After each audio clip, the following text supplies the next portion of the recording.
오늘부터 이제 누가복음 말씀을 함께 읽으며 은혜를 나누겠습니다.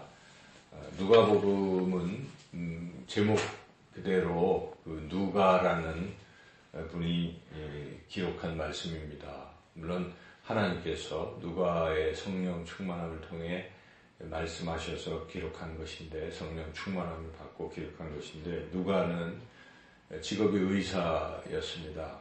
그리고 누가는 끝까지 바울을 따랐던 사람으로, 바울이 옥중에서 아프고 병들었을 때 늘 곁에서 바울을 간호하고 또 치료하던 그러한 신실한 사람이었습니다. 누가는 유대인은 아니고 이방인 출신입니다. 그런 누가인데, 누가가 예수님의 제자도 아니면서, 12제자도 아니면서 그렇게 바울을 따라다녔던 그 누가가 이 누가복음, 사복음서 중에 한 편을 기록한 것은 참으로 의미 있는 일이죠. 누가는 상당히 지적인 면이 있고, 또 그래서 의사일 뿐만 아니라 한편으로 보면 역사가라고도 그렇게 여겨질 정도입니다. 그래서 누가는 이 누가복음을 쓸 때 다른 복음서 기자들보다 좀 더 체계적으로, 역사적으로 이것을 기술을 하려고 많이 했습니다. 그래서 여기 이제 1장 2절에 보면 여기에 그대로 내력을 저수라고 했는데, 나도 3절에 자세히 이제 살피고 차례대로 써보내고 하는 이제 이런 것을 통해서 누가가 상당히 체계적으로 또 썼다는 걸 우리가 알 수가 있는데, 이제 누가복음을 왜 썼을까 하는 것이죠. 그것은 사복음서 공히 복음서를 쓰는 목적은 예수님이 구원자이다 하는 것을 이제 알려주려고 하는 것입니다. 사람들에게 믿게 하려고 하는 것이죠. 요한복음도 20장 이제 21장 프로그램을 볼 때 20장 31절에 이것을 기록한 목적은 너희로 예수가 하나님의 아들이심을 믿고 영생을 얻게 하려 함이라, 이렇게 나오지 않습니까? 그래서 누가도 예수님이 구원자이시다는 것을, 그리고 그를 믿을 때 구원을 얻는다는 것을 알려주려고 이것을 쓴 것이죠. 그것이 이제 가장 중요한 목적인데, 이제 좀 특이한 것이 있습니다. 누가복음은.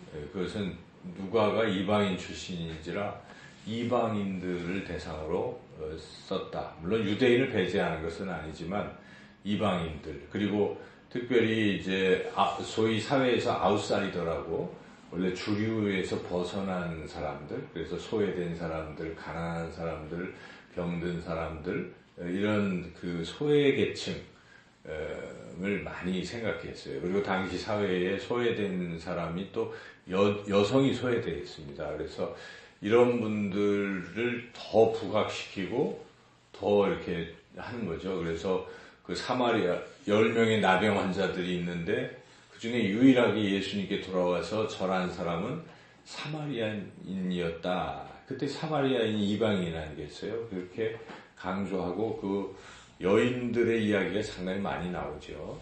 그래서 드라크마 비유 같은 데서도 여인이 잃어버린, 그래서 여성들이 이제 많이 등장하고 우호적으로 이렇게 기술이 되어 있습니다.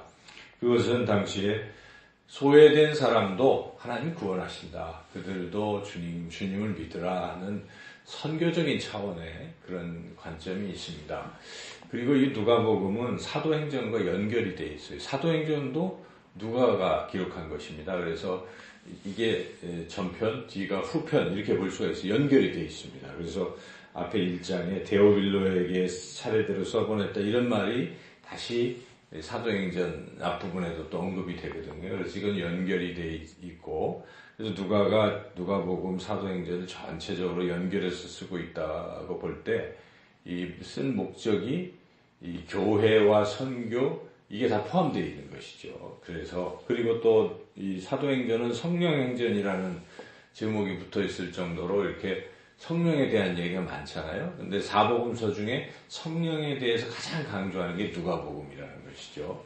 그래서 그런 면에서 이 연결이 돼 있고, 누가의 목적은 이 사도행전은 지금 땅끝까지 이르러 내 증인이 되리라 하는 것이 주 그 내용이잖아요. 그래서 그게 어떻게 펼쳐졌는가를 쭉 기술하는 게 사도행전인데 누가복음은 그걸 염두에 두고 있습니다. 그래서 이 복음이 단지 유대인들이 아니라 자꾸 이렇게 펼쳐지는 걸 지금 보고 있어요. 누가복음. 그래서 그런 일환으로 소외된 사람들까지도 다 포함이 되는 것입니다. 이방인에게도 포함이 되는 것. 그래서 누가의 관점은 굉장히 선교적입니다. 그래서 멀리 많은 사람들이 구원받게 하려고 쓰여진 그런 복음서, 누가복음이 그런 특징을 우리가 먼저 염두에 두고 앞으로 이제 누가복음 한 장 한 장씩 읽어나가겠습니다. 누가복음을 이제 전체 읽으려면 전체 구조를 항상 먼저 알아야 됩니다. 이 누가복음이 어떻게 구성되어 있는가? 총 24장으로 되어 있는데 이 각 장들이 굉장히 길어요. 오늘 우리가 읽은 1장도 한 80절 되잖아요. 그래서 사복음서 중에 내용은 제일 많아요. 장수는 물론 마태복음 28장 제일 많지만 누가복음이 더 분량은 더 커요. 양이 상당히 많습니다. 근데 이 구조는 크게 이제 단순하게 보면 한 4개 정도로 나눌 수가 있어요. 그래서 1장, 2장은 예수님의 그 어린 시절, 탄생부터 어린 시절까지, 어린 시절에 대해서 유일하게 기록한 게 이제 누가복음이기도 합니다만, 그런 얘기들이 쭉 있습니다. 그리고 3장, 4장은 마태복음과 비슷하게 예수님이 이제 공생의 사역을 본격적으로 시작하기 전에 준비하는 것, 뭐 세례받는 것이나 마귀에게 시험 받는 것, 그런 이야기들이 나오고, 그리고 이제 예수님의 본격적인 그 사역이 갈릴리 사역이잖아요, 중심이. 그래서 갈릴리 사역이 4장 이제 14절부터 쭉 9장 한 27절까지 이렇게 이어집니다. 이게 이제 갈릴리 사역. 그리고 굉장히 누가복음의 특징은 이 갈릴리에서 예루살렘으로 가는 길에서 그 이야기가 가장 깁니다. 사복음서 중에. 마가복음도 뭐 한 3장 정도밖에 기록이 안 되는데 8, 9, 10장.